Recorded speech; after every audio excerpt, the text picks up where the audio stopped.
Hello बच्चों। तो आज मैं आयनिक इक्विलिब्रियम का क्वेश्चन लेकर आया हूँ जो जेईई मेंस 2024 का है। ठीक है, चलिए तो इसका सॉल्यूशन देखते हैं। तो इस क्वेश्चन में k का वैल्यू दिया हुआ है और kb का भी वैल्यू दिया है, k और kb दिया हुआ है और pH पूछा है अमोनियम एसीटेट का, है ना। तो तुम्हें पता है कि इन दोनों से ही अमोनियम एसीटेट बनने वाला है क्योंकि यहाँ पे CH3COOH है और साथ में हमारा क्या है NH4OH है। तो ये हमारा कंपाउंड डिसोसिएट होगा तो किसमें CH3COO माइनस और H प्लस देगा और यहाँ से क्या मिलने वाला है तुम्हें NH4 प्लस मिलने वाला है और साथ में OH माइनस। तो OH माइनस और H प्लस मिलकर ये वाटर बना लेंगे, है ना।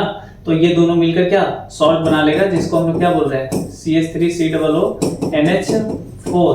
ये हमारा सॉल्ट है और इसी का pH पूछा गया है कि इस सॉल्यूशन का pH, इस सॉल्ट का pH क्या होगा। pH of ammonium acetate solution will be, ये जिस सॉल्यूशन में अमोनियम एसीटेट फॉर्म हो रहा है उस सॉल्यूशन का pH पूछा गया है कि क्या होगा। ठीक है, तो चलिए देखते हैं। तो सबसे पहले pH निकालने का फॉर्मूला इसमें पढ़े हो, क्या होता है 7 plus half pKa minus pKb।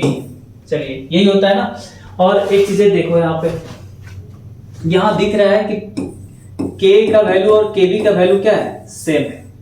K का वैल्यू और Kb का वैल्यू सेम है तो सीधा यहाँ से आप लिख सकते हो कि सॉल्यूशन का pH जो आएगा वो 7 के इक्वल होगा। समझ में आ रहा है क्या, क्लियर है ना। क्योंकि हमने ये आपको पता होगा कि जब K का वैल्यू ज्यादा हो जाए Kb से, इस केस में K का वैल्यू ज्यादा हो जाए Kb से तो सॉल्यूशन आपका एसिडिक आता है जिसका pH क्या होता है लेस देन 7। और अगर K कम हो जाता है Kb का वैल्यू ज्यादा हो जाता है तो उस केस में pH आपको पता है ग्रेटर देन 7 होता है ना।